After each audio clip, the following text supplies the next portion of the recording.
할망구가 감히 나한테 협상을 해? 당장 꺼져! 남대문 시장을 장악한 조폭 두목 박태식의 이 한마디에 시장 전체가 얼어붙었습니다. 72살의 노점상 할머니 김순자 씨는 30년 동안 성실하게 일해왔지만 이 남자에게 매달 70만 원의 보호비를 내지 못한다는 이유로 머리채를 잡혀 땅바닥에 내동댕이 쳐졌습니다. 뭐, 딸이 온다고? 여자가 나를 어쩌겠어? 웃기고 있네. 박태식은 코웃음을 치며 할머니를 짓밟았습니다. 하지만 48시간 만에 이 건방진 조폭은 경찰서 조사실에서 새하얗게 질린 얼굴로 무릎을 꿇게 됩니다. 더 충격적인 건 할머니의 딸이 육군 특수전사령부 소속 중령이었다는 사실입니다. 과연 무슨 일이 벌어진 걸까요? 지금부터 이 사연 시작합니다.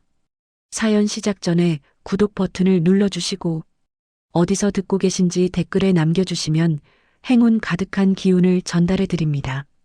당장 돈 안 내면 오늘부터 장사 못하게 만들어버릴 거야. 남대문 시장 골목에 굵은 목소리가 울려 퍼졌습니다. 오전 10시, 평소라면 손님들로 북적여야 할 시간이었지만 이 순간만큼은 모두가 숨을 죽이고 있었습니다. 72살의 김순자 씨는 새벽 4시부터 일어나 준비한 군고구마 리어카 앞에서 떨고 있었습니다. 47살의 조폭 두목 박태식이 양아치 부하 2명을 데리고 와서는 순자 씨를 몰아세우고 있었던 겁니다. 박 사장님, 제발 한 달만 시간을 주세요. 제가 꼭 마련해 올게요. 순자 씨의 목소리는 떨렸습니다. 허리가 굽은 채로 고개를 푹 숙이고 애원하는 모습이 너무나도 처량해 보였습니다. 30년 동안 이 자리에서 성실하게 장사를 해온 순자 씨였지만 최근 병원비와 월세 때문에 보호비를 낼 형편이 되지 않았던 겁니다. 한 달. 웃기고 있네. 나한테 협상 따위는 없어. 70만 원 당장 내놓으라고. 박태식은 순자 씨의 리어카를 발로 걷어찼습니다. 쿵 하는 소리와 함께 따끈따끈하게 쪄낸 고구마들이 바닥에 우수수 쏟아졌습니다. 순자 씨는 황급히 무릎을 꿇고 고구마를 주우려 했지만 박태식의 부하 최민수가 일부러 발로 밟아버렸습니다. 할멈, 장사 그만두고 싶어. 계속 이러면 진짜 큰일 난다? 옆에서 떡볶이 장사를 하던 68살의 영희 씨가 참다 못해 나섰습니다. 아니, 이 사람들아. 양심이라는 게 있지. 어떻게 이른이 넘은 노인한테 이럴 수가 있어. 영희 씨의 항의에 박태식은 비웃음을 터뜨렸습니다. 양심? 그게 돈이 되냐? 여기가 내 구역인데 내 땅에서 장사하려면 돈 내는 게 당연한 거 아냐? 순자 씨는 눈물을 글썽이며 다시 한번 애원했습니다. 사장님 제발이요. 딸이 곧 휴가로 와요. 그때까지만 기다려주시면. 딸, 뭐 하는데? 설마 여자가 나를 어쩌겠어? 박태식은 코웃음을 쳤습니다. 그의 부하 이강호도 킥킥거리며 웃어댔습니다. 할멈, 딸 데려와봐. 얼마나 대단한지 두고 보자고. 순자 씨는 더 이상 아무 말도 하지 못했습니다. 그저 땅바닥에 흩어진 고구마를 주우며 눈물만 흘릴 뿐이었습니다. 주변 상인들도 안타까운 표정으로 바라볼 뿐 누구 하나 나서지 못했습니다. 박태식의 보복이 두려웠던 겁니다. 3일 준다. 3일 안에 70만 원 가져와. 못 가져오면 이 리어카 부숴버릴 거야. 박태식은 비열한 미소를 지으며 부하들을 이끌고 유유히 사라졌습니다. 순자 씨는 그 자리에 주저앉아 한참을 울었습니다. 영희 씨가 다가와 순자 씨의 등을 토닥여 주었습니다. 순자야, 지은이한테 말해봐. 딸이 도와줄 수도 있잖아. 아니야. 지은이는 힘든 일하는 애야. 엄마 걱정까지 끼치고 싶지 않아. 순자 씨는 고개를 저었습니다. 딸 지은이는 군인이라는 것만 알고 있었지 정확히 어떤 일을 하는지는 몰랐습니다. 지은이가 일부러 자세히 말하지 않았던 겁니다. 어머니가 걱정할까 봐서였습니다. 그날 밤 순자 씨는 잠을 이루지 못했습니다. 통장을 뒤져봐도 고작 35만 원밖에 없었습니다. 나머지 35만 원을 어떻게든 마련해야 했습니다. 순자 씨는 한숨을 내쉬며 천장을 바라봤습니다. 그때 핸드폰에 문자 하나가 왔습니다. 딸 지은이었습니다. 엄마, 내일 모레 도착해요. 3년 만에 긴 휴가 받았어요. 보고 싶어요. 순자 씨는 눈물을 훔치며 답장을 보냈습니다. 그래, 잘 왔다. 엄마도 보고 싶구나. 하지만 순자 씨의 마음속에는 걱정뿐이었습니다. 박태식이 말한 3일이 내일 모레였던 겁니다. 딸이 오는 날 순자 씨에게는 최악의 상황이 기다리고 있을지도 모른다는 불안감이 엄습했습니다. 다음 날 순자 씨는 은행을 찾아갔습니다. 대출을 받아보려 했지만 담보가 없다는 이유로 거절당했습니다. 결국 순자 씨가 마련할 수 있었던 건 50만 원이 전부였습니다. 20만 원이 부족했지만 순자 씨는 그것조차 마련할 방법이 없었습니다. 그리고 3일째 되는 날 아침이 밝았습니다. 순자 씨는 떨리는 손으로 50만 원을 봉투에 넣었습니다. 오늘 박태식이 다시 올 것이고 그는 분명 화를 낼 게 뻔했습니다. 순자 씨는 각오를 단단히 하고 남대문 시장으로 향했습니다. 하지만 그날 순자 씨에게는 상상조차 하지 못했던 일이 벌어지게 되는데 바로 그날 오전 10시 박태식이 다시 나타났습니다. 순자 씨는 새벽부터 장사 준비를 하면서도 마음이 편치 않았습니다. 순자 씨는 남편을 10년 전에 여의고 혼자 딸 하나를 키워냈습니다. 남대문 시장에서 30년째 군고구마 장사를 하며 악착같이 살아왔지만 몇 년 전부터 이 동네를 장악한 박태식 일당 때문에 고통받고 있었습니다. 순자 씨의 하루는 언제나 새벽 4시에 시작됩니다. 관절염이 있는 허리를 일으켜 세우고 도매시장에서 사온 고구마를 정성스럽게 찌는 겁니다. 그렇게 준비한 고구마를 리어카에 싣고 남대문 시장 입구 자리로 향합니다. 30년 동안 한결같이 그 자리를 지켜온 순자 씨였습니다. 단골 손님들은 순자 씨의 인심을 좋아했습니다. 가끔 돈이 부족한 손님에게는 덤으로 하나 더 챙겨주기도 하고 지나가는 노숙자에게 고구마 하나쯤은 그냥 건네기도 했습니다. 그렇게 성실하고 친절하게 살아온 순자 씨였지만 요즘 들어 삶이 너무 버거웠습니다. 월세 35만 원의 병원비, 그리고 박태식에게 내는 보호비까지. 하루하루가 전쟁이었습니다. 그나마 위로가 되는 건 딸 지은이가 건강하게 잘 지내고 있다는 사실뿐이었습니다. 지은이는 군인이라고만 했지 자세한 이야기는 하지 않았습니다. 순자 씨도 굳이 묻지 않았습니다. 딸이 힘든 일을 하는데 엄마 걱정까지 끼치고 싶지 않았던 겁니다. 그런데 오늘 순자 씨의 손은 유난히 떨리고 있었습니다. 봉투 안에 든 50만 원. 박태식이 요구한 70만 원에서 20만 원이 부족했습니다. 순자 씨는 속으로 기도했습니다. 제발 박태식이 이해해주기를, 조금만 더 시간을 주기를 바랐습니다. 하지만 그 기도는 이루어지지 않았습니다. 야, 김순자. 멀리서 박태식의 목소리가 들려왔습니다. 순자 씨는 온몸이 굳었습니다. 박태식은 어제와 똑같이 부하 2명을 데리고 나타났습니다. 값비싼 명품 선글라스를 낀 박태식은 순자 씨 앞에 우락부락 서더니 손을 내밀었습니다. 돈 준비했지? 어디 한번 세어볼까? 순자 씨는 떨리는 손으로 봉투를 건넸습니다. 박태식은 봉투를 받아 휙 뜯어보더니 돈을 대충 세기 시작했습니다. 그의 얼굴이 점점 일그러졌습니다. 이게 뭐야? 50만 원밖에 없잖아.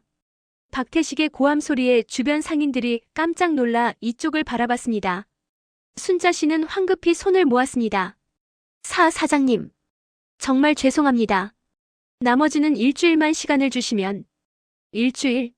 내가 바보로 보여? 박태식은 봉투를 순자 씨 얼굴에 던졌습니다. 돈다발이 바닥에 흩어졌고 순자 씨는 황급히 주우려 했습니다. 하지만 박태식의 부하 최민수가 발로 돈을 밟아버렸습니다. 할멈 장난하냐? 우리가 호구로 보여? 옆에서 지켜보던 영희 씨가 다시 나섰습니다. 아니, 이 사람들아. 20만 원 모자란 것 가지고 이럴 수 있어? 양심이 있어야지. 시끄러워. 할멈도 같이 맞고 싶어. 부하 이강호가 영희 씨를 노려봤습니다. 영희 씨는 겁이 났지만 물러서지 않았습니다. 순자는 30년 동안 여기서 성실하게 장사했어. 한 번만 봐주면 안 돼? 그 말에 박태식이 비웃음을 터뜨렸습니다. 30년? 그게 나랑 무슨 상관이야? 여기는 내 구역이고 내 땅에서 장사하면 돈 내는 게 규칙이야. 순자 씨는 무릎을 꿇었습니다. 72살의 노인이 땅바닥에 무릎을 꿇고 애원하는 모습은 참으로 처참했습니다. 사장님 제발이요. 딸이 오늘 와요. 딸한테 부탁해서라도 꼭 갚을게요. 딸? 아, 그 여자 군인이라던 딸. 박태식은 코웃음을 쳤습니다. 여자가 군인이면 뭐해? 나한테 대들 수 있을 것 같아? 웃기지 마. 순자 씨는 고개를 들지 못했습니다. 그저 땅바닥만 바라보며 눈물을 흘렸습니다. 주변 상인들도 고개를 돌렸습니다. 차마 볼 수가 없었던 겁니다. 박태식은 순자 씨의 리어카를 빙 둘러보더니 비열한 미소를 지었습니다. 좋아. 마지막으로 한 번만 더 기회를 줄게. 오늘 저녁 6시까지 나머지 20만 원 가져와. 못 가져오면. 박태식은 리어카를 발로 살짝 걷어찼습니다. 이거 완전히 부숴버릴 거야. 그리고 다신 이 자리에서 장사 못하게 만들어줄게. 순자 씨는 온몸이 떨렸습니다. 이 리어카는 순자 씨의 생계수단이자 30년 세월의 동반자였습니다. 이게 부서지면 순자 씨는 정말 아무것도 할 수 없게 되는 겁니다. 알았지? 6시까지. 1분이라도 늦으면 끝이야. 박태식은 부하들을 데리고 유유히 사라졌습니다. 순자 씨는 그 자리에 주저앉아 한참을 울었습니다. 영희 씨가 달려와 순자 씨를 부축했습니다. 순자야, 괜찮아? 영희야. 난 이제 어떡하지? 20만 원을 어디서 구해? 순자 씨의 목소리는 절망으로 가득했습니다. 이제 남은 시간은 고작 8시간. 20만 원을 마련할 방법이 없었습니다. 순자 씨는 핸드폰을 꺼내 딸 지은이의 사진을 바라봤습니다. 군복을 입고 환하게 웃고 있는 딸의 모습이었습니다. 지은아, 미안하다. 엄마가 너한테 짐이 되는구나. 순자 씨는 눈물을 닦으며 다시 장사를 시작했습니다. 하지만 마음은 무거웠습니다. 오늘 저녁 6시, 그때가 되면 과연 무슨 일이 벌어질지 순자 씨는 상상만 해도 끔찍했습니다. 시간은 흘러 오후 5시가 되었습니다. 순자 씨는 하루 종일 장사를 했지만 겨우 8만 원을 벌었을 뿐이었습니다. 평소보다 손님이 적었던 겁니다. 결국 순자 씨가 가진 돈은 58만 원. 여전히 12만 원이 부족했습니다. 순자 씨는 주변 상인들에게 돈을 빌려보려 했지만 모두들 박태식이 무서워 고개를 저었습니다. 순자 씨는 절망에 빠졌습니다. 그때 멀리서 익숙한 목소리가 들려왔습니다. 엄마. 순자 씨는 고개를 들었습니다. 저 멀리 군복을 입은 딸 지은이가 가방을 메고 달려오고 있었습니다. 순자 씨는 눈물이 핑 돌았습니다. 지은아. 하지만 순자 씨의 얼굴에는 기쁨보다 걱정이 가득했습니다. 1시간 뒤면 박태식이 올 텐데 딸 앞에서 그 수모를 당할 수는 없었던 겁니다. 순자 씨는 황급히 눈물을 닦으며 억지로 미소를 지었습니다. 하지만 그 순간 시간은 어김없이 흘러 6시가 다가오고 있었고 박태식은 약속한 시간을 어기지 않을 사람이었는데 지은이가 순자 씨에게 달려와 포옹했습니다. 엄마, 보고 싶었어요. 35살의 지은이는 3년 만에 긴 휴가를 받고 고국에 돌아왔습니다. 해외 작전 때문에 1년에 한두 번도 집에 오기 힘들었던 지은이였습니다. 지은이는 육군 특수전 사령부 소속이었지만 어머니에게는 그저 군인이라고만 말했습니다. 어머니가 걱정할까봐 자세한 이야기는 하지 않았던 겁니다. 그래, 잘 왔다. 우리 딸 얼굴 보니까 엄마 기운이 나네. 순자 씨는 억지로 밝게 웃었지만 속으로는 불안했습니다. 지금 6시 10분 전. 곧 박태식이 올 게 뻔했습니다. 순자 씨는 재빨리 지은이에게 말했습니다. 지은아, 엄마가 지금 좀 바쁘니까 집에 가서 쉬고 있어. 엄마 곧 갈게. 하지만 지은이는 고개를 저었습니다. 아니에요, 엄마. 제가 도와드릴게요. 3년 만에 왔는데 엄마 옆에 있고 싶어요. 지은이는 가방을 옆에 내려놓고 어머니 옆에 섰습니다. 그리고 주변을 둘러보던 지은이의 눈빛이 변했습니다. 주변 상인들의 표정이 심상치 않았던 겁니다. 모두들 불안한 눈빛으로 이쪽을 쳐다보고 있었습니다. 엄마, 무슨 일 있어요? 아니야. 아무 일도 없어. 순자 씨는 고개를 저었지만 지은이는 뭔가 이상하다는 걸 직감했습니다. 군대에서 수많은 작전을 수행하며 위험을 감지하는 능력이 뛰어났던 지은이었습니다. 지금 이 분위기는 명백히 무언가 잘못되어 있었습니다. 바로 그때였습니다. 야, 김순자. 시간 됐다. 멀리서 박태식의 목소리가 들려왔습니다. 순자 씨의 얼굴이 새하얗게 질렸습니다. 지은이는 어머니의 반응을 보고 즉시 상황을 파악했습니다. 저 남자가 어머니를 괴롭히고 있구나.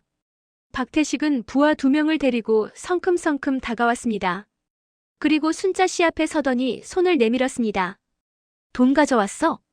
순자 씨는 떨리는 손으로 주머니에서 돈을 꺼냈습니다. 58만 원. 여전히 12만 원이 부족했습니다. 박태식은 돈을 세어보더니 얼굴이 일그러졌습니다. 이게 뭐야? 아직도 모자라잖아. 죄송합니다. 정말 최선을 다했는데. 순자 씨는 고개를 푹 숙였습니다. 지은이는 옆에서 그 광경을 지켜보며 주먹을 꽉 쥐었습니다. 저 남자가 어머니한테 돈을 뜯어내고 있구나. 지은이의 눈빛이 차갑게 식어갔습니다. 할 말이 그것밖에 없어. 내가 몇 번을 기회를 줬는데. 박태식은 순자 씨의 어깨를 밀쳤습니다. 순자 씨는 비틀거리며 뒤로 물러났습니다. 지은이가 재빨리 어머니를 붙잡았습니다. 엄마 괜찮으세요? 지은아. 순자 씨는 딸 앞에서 이런 모습을 보이고 싶지 않았지만 어쩔 수 없었습니다.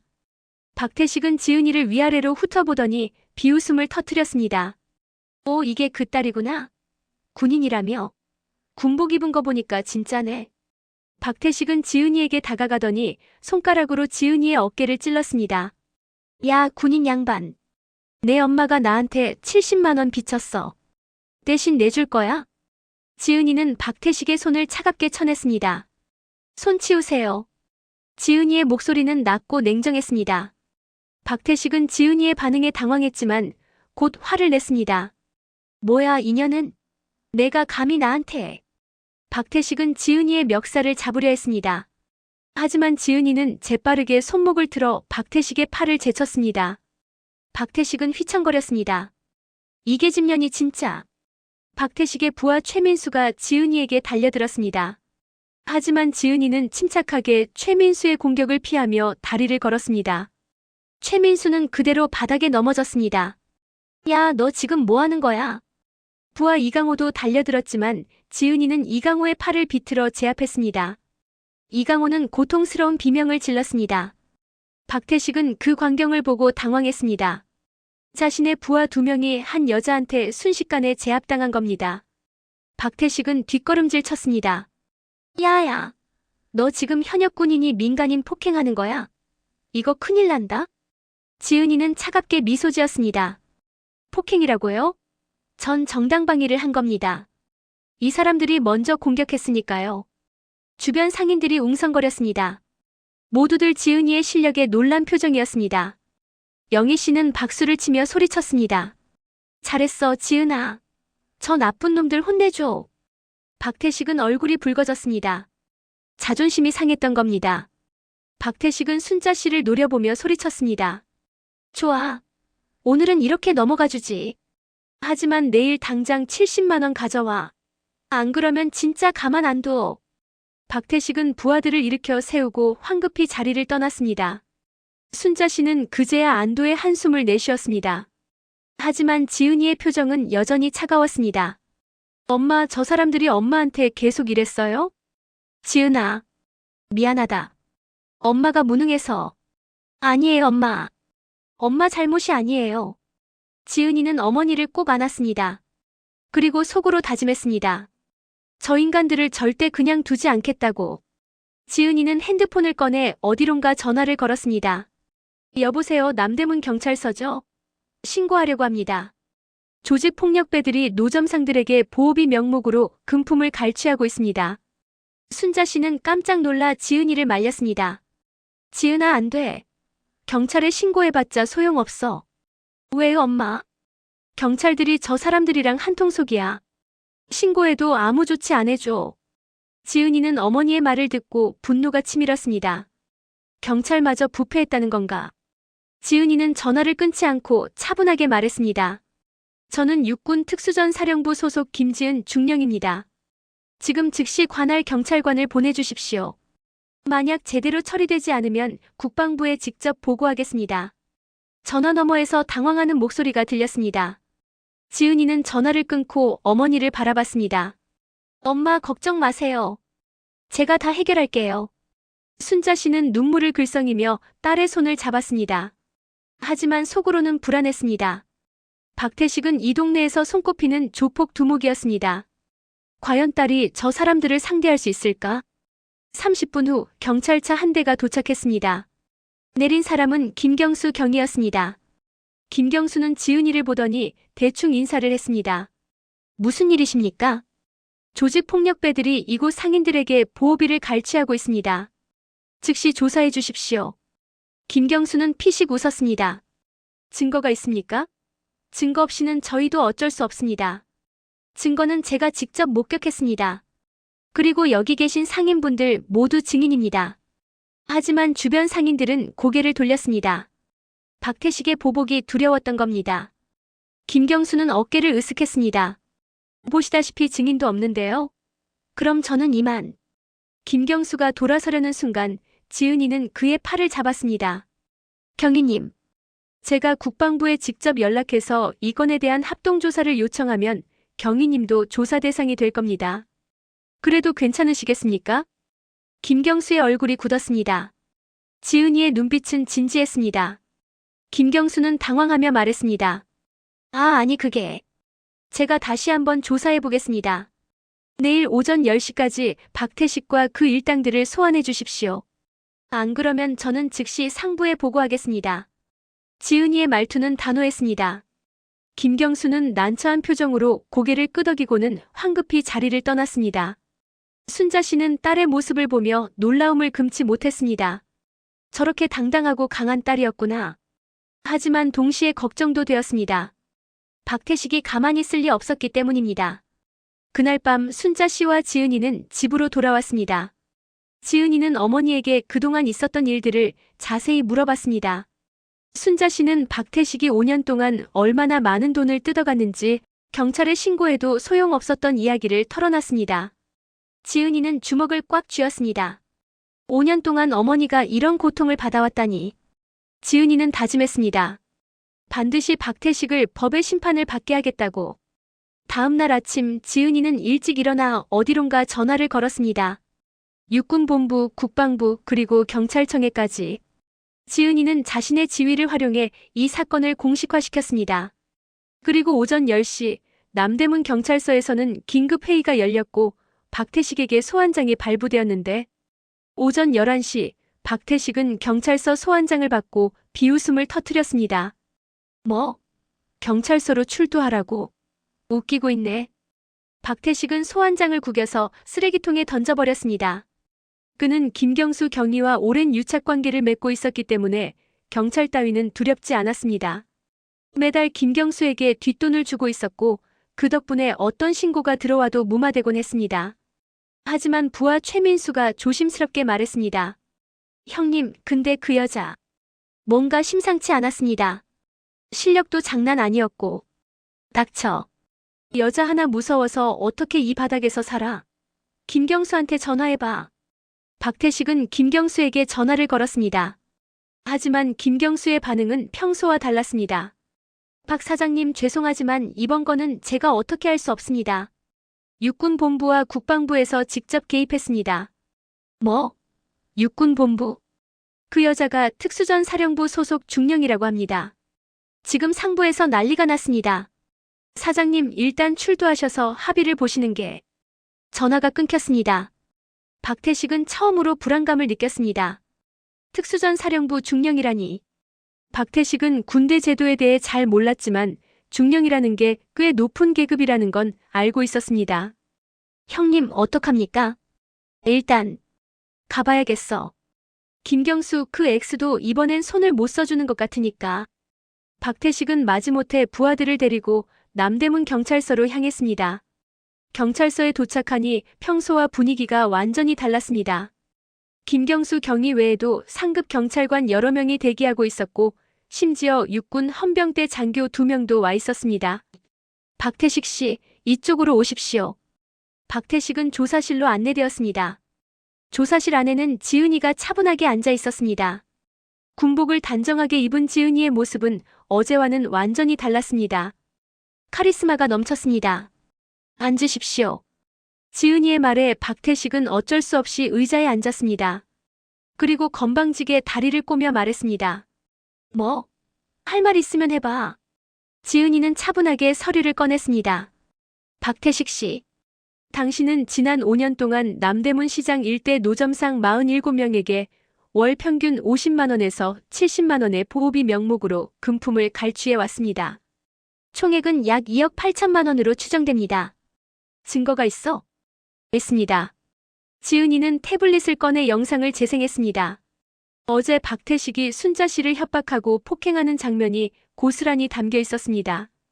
주변 상인들 중 누군가가 몰래 촬영한 영상이었습니다.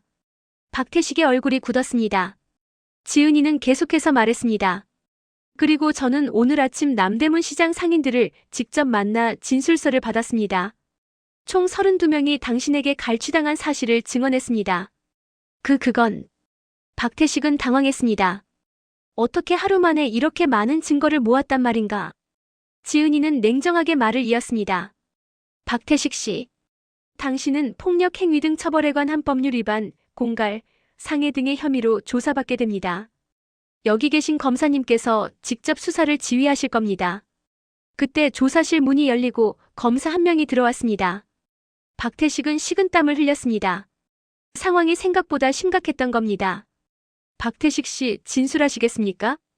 검사의 질문에 박태식은 잠시 망설이다가 고개를 저었습니다. 변호사 선임하겠습니다. 그러십시오. 하지만 증거가 명확하니 구속영장 청구는 피하기 어려울 겁니다. 박태식은 얼굴이 새하얗게 질렸습니다. 구속이라니.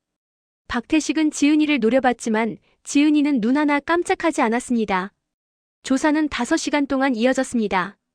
박태식은 처음에는 발뺌하려 했지만 증거들이 계속 나오자 결국 일부를 시인할 수밖에 없었습니다. 부하 최민수와 이강호도 따로 조사를 받았고 그들 역시 진술을 했습니다. 오후 5시 조사가 끝나고 박태식은 임시로 석방되었습니다. 하지만 출국 금지 조치가 내려졌고 일주일 내에 구속영장 실질 심사를 받아야 했습니다. 경찰서를 나온 박태식은 분노로 떨고 있었습니다. 자신이 이렇게 당할 줄은 꿈에도 몰랐습니다.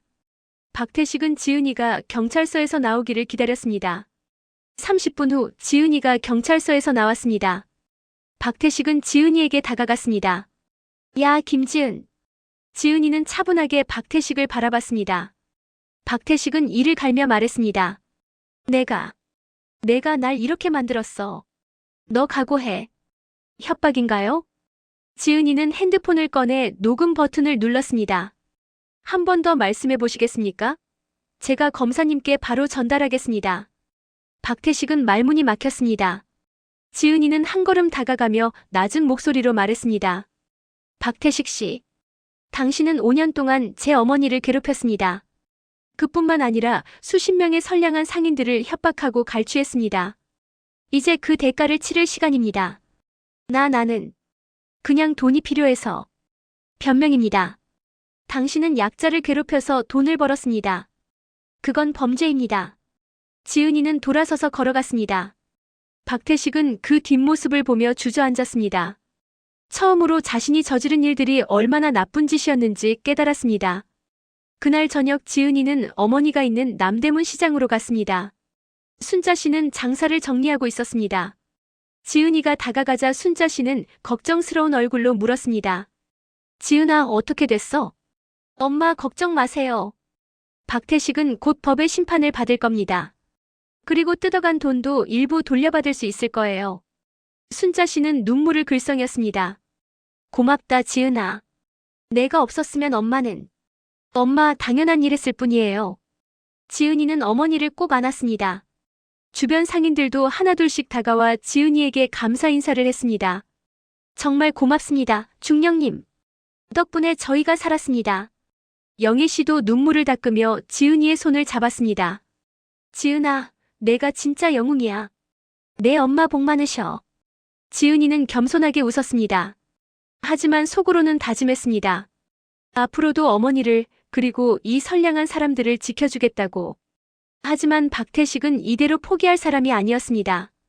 그는 변호사를 선임하고 빠져나갈 구멍을 찾고 있었습니다. 그리고 일주일 후 구속영장 실질 심사가 열리는 날이 다가왔고 그날 법정에서는 예상치 못한 반전이 기다리고 있었는데 일주일 후 구속영장 실질 심사가 열리는 날이 밝았습니다. 박태식은 비싼 변호사를 선임했습니다. 수임료로 3천만 원을 주고 고용한 변호사는 이 바닥에서 유명한 사람이었습니다. 박태식은 이 변호사라면 자신을 구속에서 벗어나게 해줄 거라고 믿었습니다. 법정에는 지은이와 순자 씨, 그리고 남대문 시장 상인들 10여 명이 방청객으로 참석했습니다. 판사가 입장하고 심사가 시작되었습니다. 피의자 박태식, 앞으로 나오십시오. 박태식은 재판정 앞에 섰습니다. 판사는 서류를 검토하더니 물었습니다. 피의자는 혐의를 인정합니까? 박태식의 변호사가 나섰습니다. 판사님, 저희 의뢰인은 혐의를 부인합니다. 소위 보호비라는 것은 상인들이 자발적으로 낸 것이며 폭행 혐의는 과장되었습니다. 검사가 반박했습니다. 판사님, 증거가 명확합니다. 영상 자료와 32명의 증인 진술이 있습니다. 판사는 영상을 재생했습니다. 박태식이 순자 씨를 협박하고 리어카를 발로 차는 장면, 그리고 지은이와 대치하는 장면이 생생하게 담겨 있었습니다. 법정은 숙연해졌습니다. 박태식의 변호사는 당황했지만 계속 변론했습니다. 판사님, 하지만 이 영상만으로는 보호비 갈취의 전모를 알 수 없습니다. 단순 다툼으로도 해석될 수 있습니다. 그때 지은이가 손을 들었습니다. 판사님, 제가 증언하겠습니다. 판사는 고개를 끄덕였습니다. 지은이는 증인석에 섰습니다. 저는 육군 특수전사령부 소속 김지은 중령입니다. 저는 현장에서 피의자가 제 어머니를 협박하고 폭행하는 것을 직접 목격했습니다. 지은이의 증언은 명확하고 구체적이었습니다. 판사는 고개를 끄덕이며 들었습니다. 박태식의 변호사는 반대 신문을 시도했습니다. 증인, 하지만 증인은 당사자의 딸이지 않습니까? 객관적인 증언이라고 보기 어렵습니다. 저는 군인입니다. 거짓 증언을 하면 군법에 의해 처벌받습니다. 저는 본 그대로를 말씀드리는 겁니다. 지은이의 당당한 태도의 변호사는 더 이상 반론하지 못했습니다. 이어서 상인들의 증언이 계속되었습니다. 1명, 2명, 3명. 모두가 박태식에게 갈취당한 이야기를 털어놨습니다. 처음에는 박태식의 보복이 두려워 증언을 꺼렸던 상인들이었지만 지은이가 제가 책임지고 보호하겠습니다 라고 약속하자 용기를 냈던 겁니다. 박태식은 점점 얼굴이 창백해졌습니다. 증거와 증언이 쌓일수록 자신의 처지가 불리해지는 게 느껴졌습니다. 판사는 잠시 서류를 검토하더니 입을 열었습니다. 피의자 박태식은 조직적이고 상습적으로 범죄를 저질렀으며 증거인멸과 도주의 우려가 있다고 판단됩니다. 구속영장을 발부합니다. 판사님. 박태식의 변호사가 항변했지만 소용없었습니다. 법정 경위들이 박태식에게 다가갔습니다. 박태식은 순간 패닉에 빠졌습니다. 안 돼. 안 된다고. 박태식은 법정에서 소리를 질렀습니다. 하지만 법정 경위들은 박태식의 손에 수갑을 채웠습니다. 박태식은 그제야 자신의 처지를 깨달았습니다. 박태식은 지은이를 바라봤습니다. 지은이는 차분한 표정으로 박태식을 응시했습니다. 박태식은 그 눈빛에서 어떤 동정도 용서도 찾을 수 없었습니다. 오직 정의만이 있을 뿐이었습니다. 김지은, 내가 잘못했어.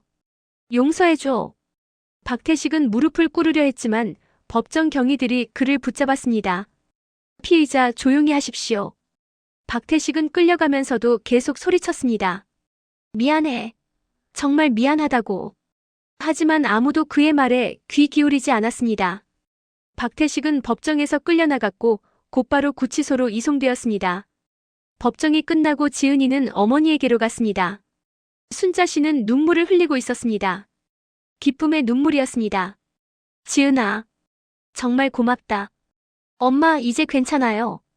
저 사람은 당분간 못 나올 거예요. 주변 상인들도 박수를 치며 환호했습니다.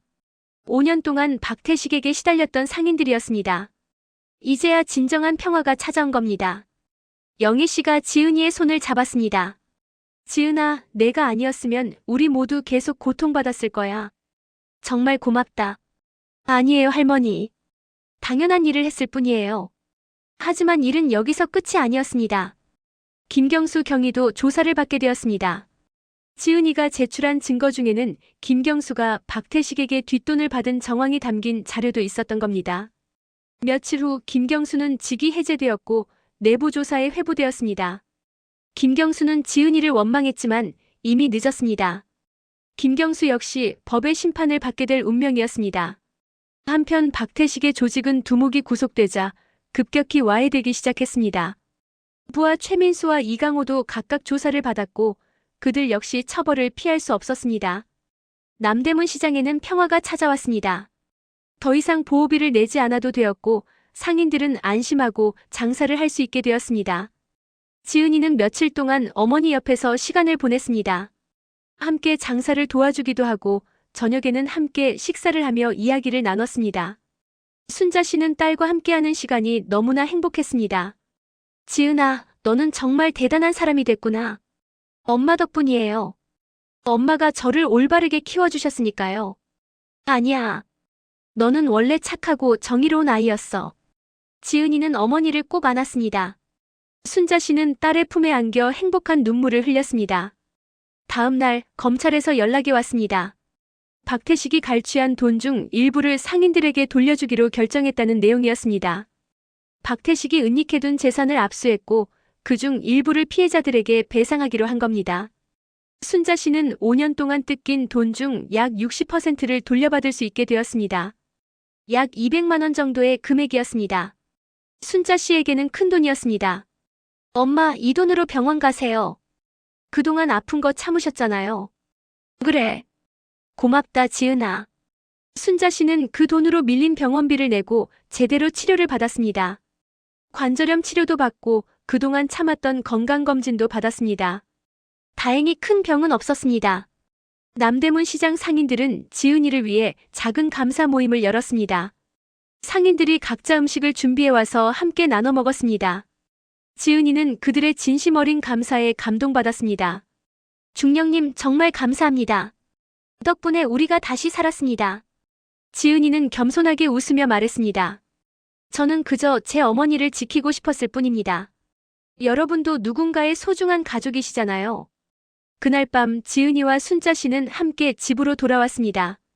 순자 씨는 딸의 손을 꼭 잡으며 말했습니다. 지은아, 너 언제까지 있을 수 있어? 이번 휴가는 한 달이에요, 엄마. 그럼 한 달 동안 엄마랑 푹 쉬어. 네, 엄마. 그럴게요.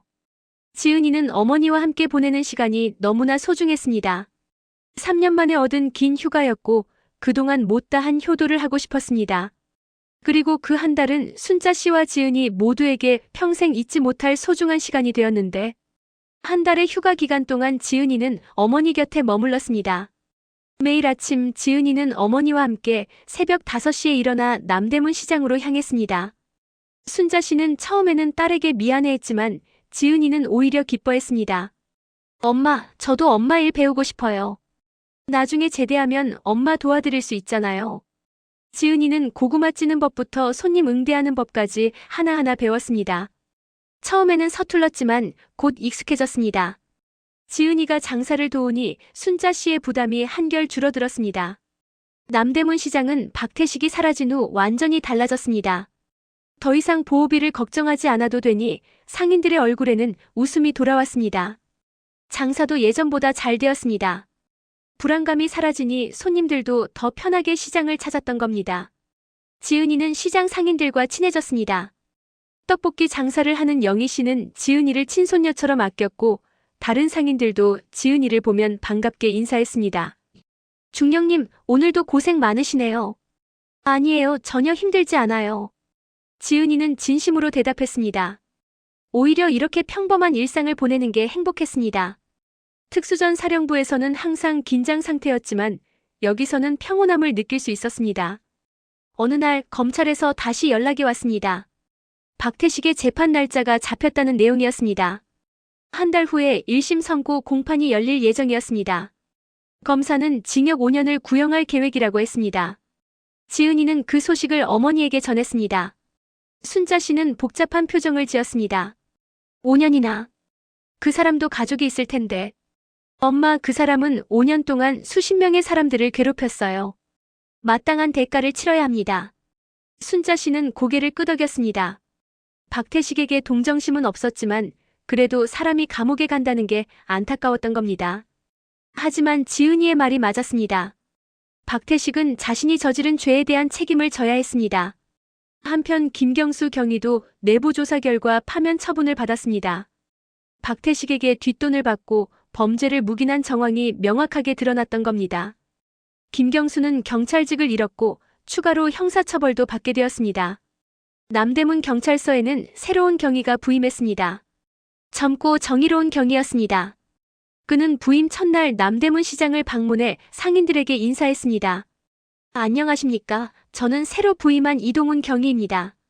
앞으로 이 지역의 안전을 책임지겠습니다. 불편한 일이 있으면 언제든지 연락 주십시오. 상인들은 반갑게 맞아주었습니다. 이동훈 경위는 순자 씨에게도 인사했습니다.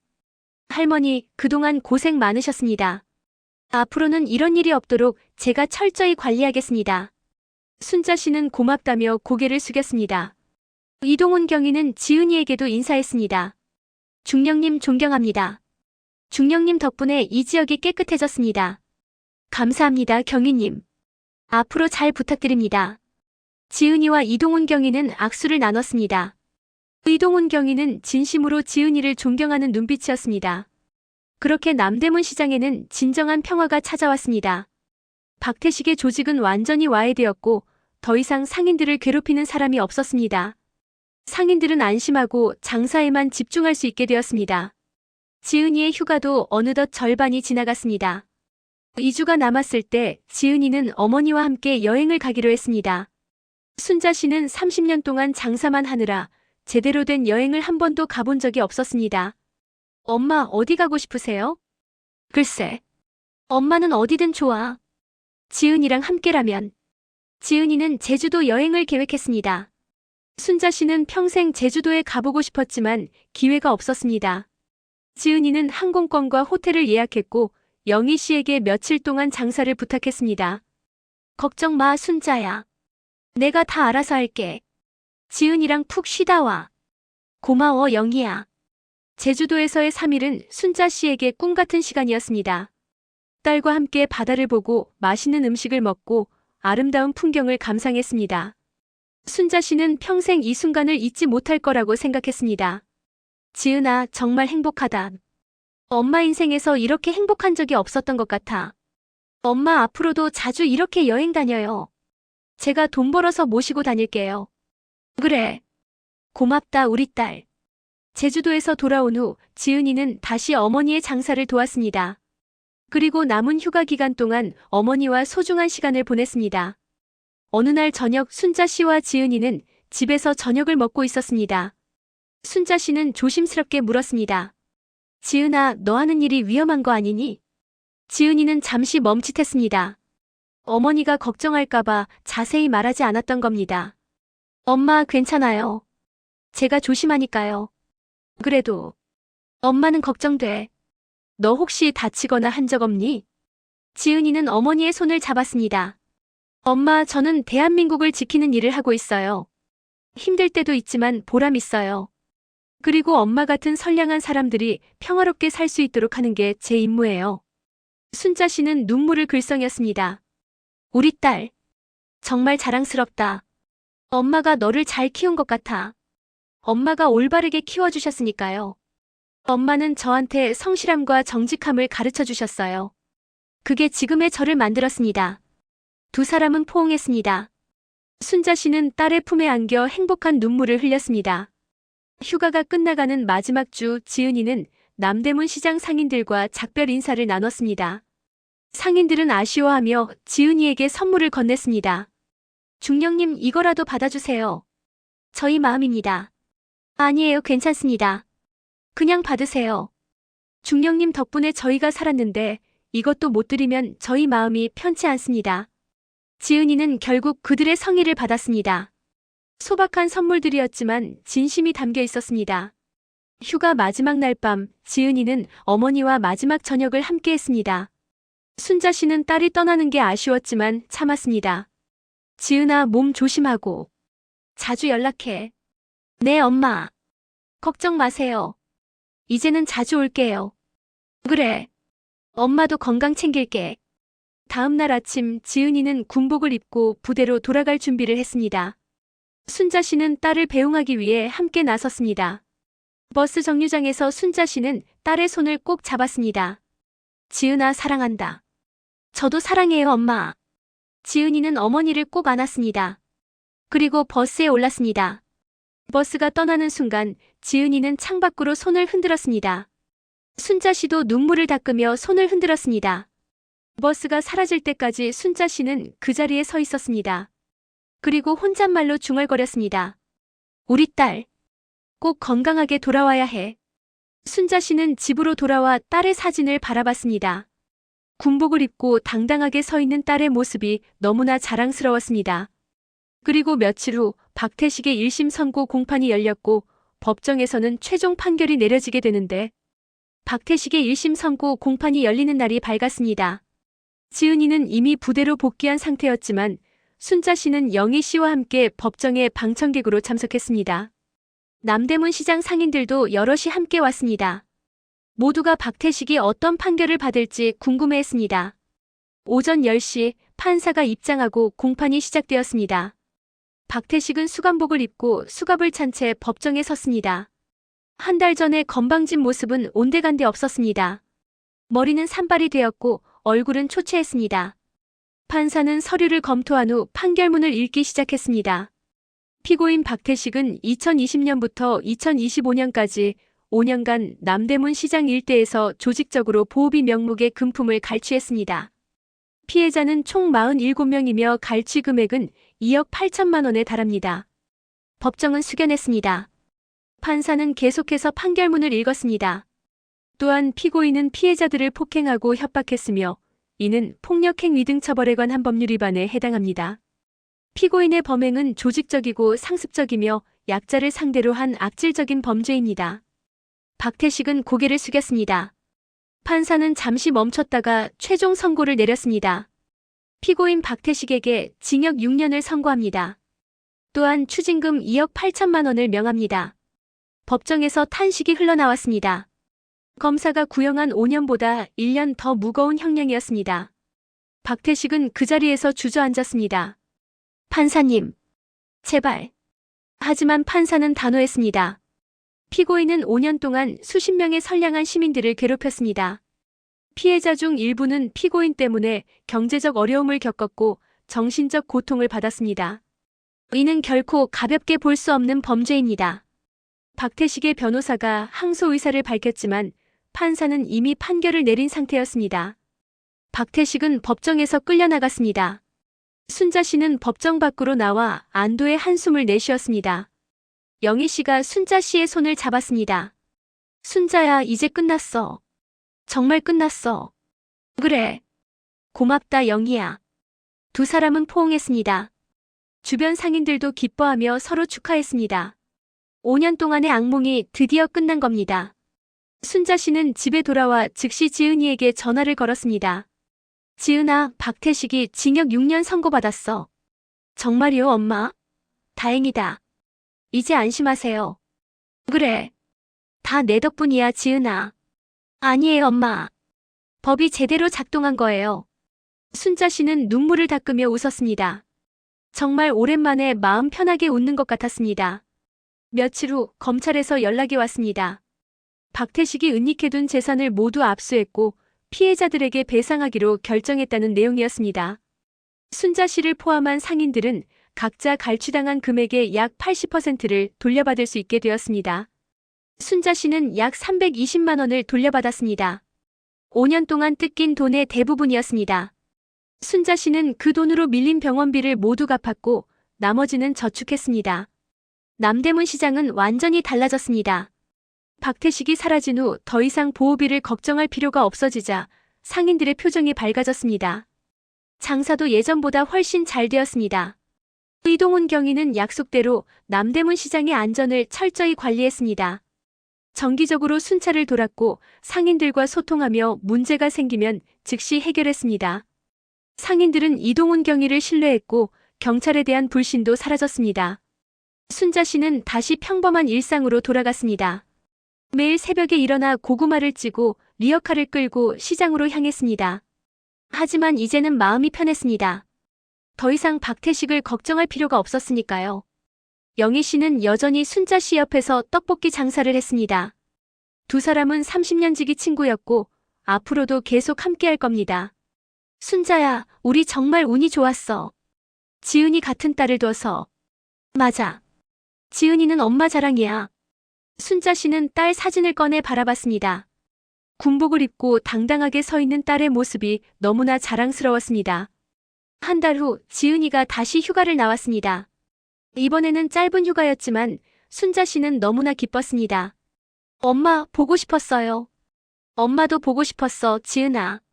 지은이는 어머니와 함께 남대문 시장으로 갔습니다. 상인들은 지은이를 보자 반갑게 맞아주었습니다. 중령님 오셨어요. 덕분에 저희 잘 지내고 있습니다. 지은이는 겸손하게 웃으며 인사했습니다.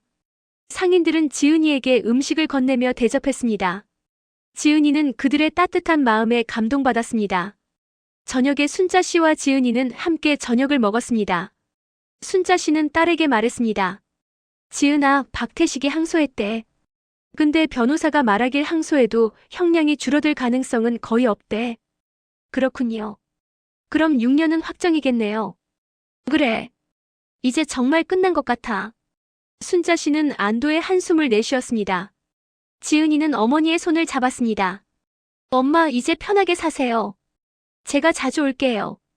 그래, 고맙다. 엄마 정말 행복해. 며칠 후 지은이는 다시 부대로 돌아갔습니다. 하지만 이번에는 순자 씨도 덜 아쉬웠습니다. 딸이 자주 온다고 약속했으니까요. 순자 씨는 다시 일상으로 돌아왔습니다. 매일 성실하게 장사를 했고 건강도 챙겼습니다. 그리고 가끔 딸에게 전화를 걸어 안부를 물었습니다. 남대문 시장에는 평화가 완전히 자리 잡았습니다. 더 이상 조폭들이 나타나지 않았고 상인들은 안심하고 장사에만 집중할 수 있었습니다. 이동훈 경위는 정기적으로 순찰을 돌며 시장의 안전을 지켰습니다. 그는 지은이에게 배운 정의감을 가슴에 새기며 임무에 임했습니다. 계절이 바뀌고 1년이 흘렀습니다. 순자 씨는 여전히 건강하게 장사를 하고 있었고 지은이는 부대에서 임무를 수행하고 있었습니다. 그리고 어느 날 순자 씨는 영애 씨와 함께 장사를 마치고 집으로 돌아가는 길에 하늘을 올려다봤습니다. 맑은 하늘이 펼쳐져 있었습니다. 영희야, 우리 정말 행복하게 살고 있지? 그럼 당연하지. 이제 아무 걱정 없잖아. 그래. 지은이 덕분이야. 순자 씨는 미소 지었습니다. 딸이 있어서 너무나 감사했습니다. 그리고 남대문 시장에서는 오늘도 상인들의 정겨운 목소리가 울려 퍼지고 평화로운 하루가 이어지고 있었는데 2년이 흐른 어느 봄날이었습니다. 순자 씨는 74이 되었지만 여전히 건강하게 남대문 시장에서 장사를 하고 있었습니다. 허리는 여전히 굽었지만 표정만큼은 밝았습니다. 더 이상 누구에게 시달리지 않아도 되었고 딸도 정기적으로 찾아와 주었으니까요. 지은이는 이제 중령에서 대령으로 진급했습니다. 37살의 나이에 대령이 된 건 여군으로서는 매우 이례적인 일이었습니다. 지은이의 실력과 리더십을 인정받은 결과였습니다. 오늘도 지은이는 짧은 휴가를 내어 어머니를 찾아왔습니다. 순자 씨는 딸을 보자 환하게 웃었습니다. 우리 딸 또 진급했다며? 대령이라고? 네, 엄마. 다 엄마 덕분이에요. 무슨 소리야? 내가 열심히 해서 그런 거지. 지은이는 어머니 옆에 앉아 함께 고구마를 팔았습니다. 손님들은 지은이를 보며 신기해했습니다. 어머, 이분이 그 유명한 딸분이시죠? 네, 맞습니다. 소문 들었어요. 조폭들 혼내주셨다며? 정말 대단하세요. 지은이는 겸손하게 웃었습니다. 남대문 시장에서는 지은이의 이야기가 전설처럼 전해지고 있었습니다. 젊은 여군 장교가 홀로 조폭 조직을 무너뜨렸다는 이야기 말입니다. 영애 씨가 떡볶이를 가져왔습니다. 지은아, 이거 먹어. 할머니가 특별히 만들었어. 감사합니다, 할머니. 지은이는 떡볶이를 한 입 베어 물었습니다. 여전히 맛있었습니다. 영애 씨는 지은이의 옆에 앉으며 말했습니다. 지은아, 너 덕분에 우리가 사는 것 같아. 정말 고맙다. 아니에요, 할머니. 당연한 일을 했을 뿐이에요. 아니야. 내가 아니었으면 우리 아직도 박태식한테 시달리고 있었을 거야. 순자 씨도 고개를 끄덕였습니다. 2년 전 그날이 아직도 생생했습니다. 딸이 나타나 자신을 구해준 그날 말입니다. 지은아, 엄마는 내가 정말 자랑스러워. 내가 우리 딸이라는 게 너무 감사해. 엄마. 지은이는 어머니의 손을 꼭 잡았습니다. 순자 씨는 눈물을 글썽였습니다. 엄마가 너한테 해준 게 없는데 내가 엄마한테 이렇게 해주니까 미안하고 고맙고 그래. 엄마 무슨 소리세요? 엄마가 저를 키워주셨잖아요. 엄마는 30년 동안 이 자리에서 성실하게 일하시면서 저를 대학까지 보내주셨어요. 그게 얼마나 대단한 일인데요. 순자 씨는 눈물을 닦았습니다. 지은이의 말이 맞았습니다. 순자 씨는 홀로 딸을 키우며 대학까지 보냈습니다. 쉬운 일이 아니었습니다. 엄마, 이제 편하게 사세요. 제가 이제부터는 엄마를 모실게요. 아니야, 지은아. 엄마는 아직 건강해. 몇 년은 더 일할 수 있어. 알아요, 엄마. 하지만 너무 무리하지는 마세요. 두 사람은 포옹했습니다. 주변 상인들이 그 모습을 보며 미소 지었습니다. 저녁이 되어 순자 씨와 지은이는 집으로 돌아왔습니다. 지은이는 저녁을 준비하며 어머니에게 물었습니다. 엄마, 박태식 소식 들었어요? 아, 그 사람 말이지. 들었어. 감옥에서 모범수로 지내고 있대. 출소하면 새 사람이 되겠다고 다짐했다더라. 그렇군요. 진심이길 바랍니다. 지은이는 박태식에게 원한은 없었습니다. 다만 그가 자신의 잘못을 뉘우치고 진정으로 반성하기를 바랄 뿐이었습니다. 저녁을 먹으며 순자 씨는 지은이에게 물었습니다. 지은아, 너 결혼 생각은 없니? 지은이는 잠시 멈칫했습니다. 엄마, 아직은 일에 집중하고 싶어요. 나중에 생각해 볼게요. 그래. 엄마는 내가 행복하면 그걸로 충분해. 감사해요, 엄마. 식사를 마치고 두 사람은 거실에 앉아 이야기를 나눴습니다. 순자 씨는 지은이에게 물었습니다. 지은아, 너 하는 일이 정말 위험하지? 지은이는 고개를 끄덕였습니다. 네, 때로는 위험할 때도 있어요. 하지만 저는 제 일이 자랑스러워요. 대한민국을 지키는 일이니까요. 그래. 엄마는 내가 다치지 않았으면 좋겠어. 걱정 마세요, 엄마. 저 조심할게요. 순자 씨는 딸의 손을 꼭 잡았습니다. 지은이는 어머니를 안심시키려 미소 지었습니다. 그날 밤 지은이는 어머니가 주무시는 것을 확인한 후 혼자 거실에 앉아 생각에 잠겼습니다. 2년 전 그날이 떠올랐습니다. 어머니가 박태식에게 괴롭힘을 당하던 그 순간 말입니다. 지은이는 그때 결심했습니다. 약자를 괴롭히는 자들을 절대 용서하지 않겠다고. 그리고 어머니 같은 선량한 사람들을 지키겠다고. 그 결심은 지금도 변함없었습니다. 다음 날 아침 지은이는 부대로 돌아갈 준비를 했습니다. 순자 씨는 딸을 배웅하기 위해 함께 나섰습니다. 버스 정류장에서 순자 씨는 딸에게 말했습니다. 지은아, 자주 연락해. 그리고 몸 조심해. 네, 엄마. 걱정 마세요. 지은이는 어머니를 꼭 안았습니다. 버스가 도착하고 지은이는 버스에 올랐습니다. 창밖으로 어머니를 바라보며 손을 흔들었습니다. 순자 씨도 눈물을 닦으며 손을 흔들었습니다. 버스가 멀어질 때까지 순자 씨는 그 자리에 서 있었습니다. 순자 씨는 집으로 돌아와 딸의 사진을 바라봤습니다. 대령 계급장을 단 딸의 모습이 너무나 자랑스러웠습니다. 지은아, 엄마가 정말 자랑스럽다. 내가 우리 딸이어서 고맙다. 순자 씨는 사진에 대고 중얼거렸습니다. 그리고 순자 씨는 다시 남대문 시장으로 향했습니다. 오늘도 성실하게 장사를 할 겁니다. 딸이 자랑스러워할 수 있도록 말입니다. 남대문 시장에 도착하니 영희 씨가 반갑게 맞아주었습니다. 순자야, 지은이 잘 갔어? 응, 잘 갔어.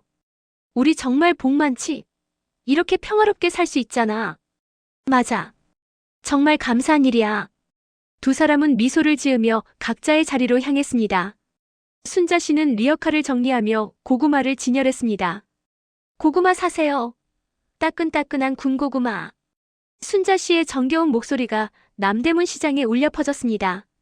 손님들이 하나둘씩 다가왔고 순자 씨는 친절하게 응대했습니다. 하늘을 올려다보니 맑은 봄날이었습니다. 순자 씨는 미소 지었습니다. 정말 행복한 하루였습니다. 그리고 이 이야기를 통해 우리는 깨닫게 됩니다. 약자를 괴롭히는 자는 반드시 대가를 치르게 된다는 것을. 그리고 진짜 강한 사람은 약자를 보호하는 사람이라는 것을. 지은이처럼 정의롭고 용감한 사람들이 있기에 우리 사회는 더 안전하고 따뜻해질 수 있습니다.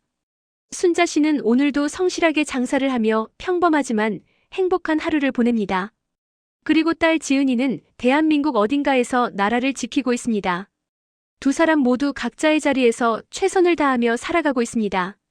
이 사연을 들으시는 여러분도 주변의 어려운 이웃을 돌아봐 주시고 불의를 보면 용기 내어 목소리를 내주시기 바랍니다.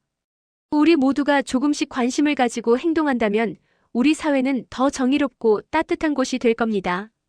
오늘 사연을 끝까지 들어주셔서 감사합니다. 구독과 좋아요 부탁드리며 댓글로 여러분의 생각을 나눠주시면 감사하겠습니다. 여러분 모두 행복하고 건강한 하루 보내시기 바랍니다.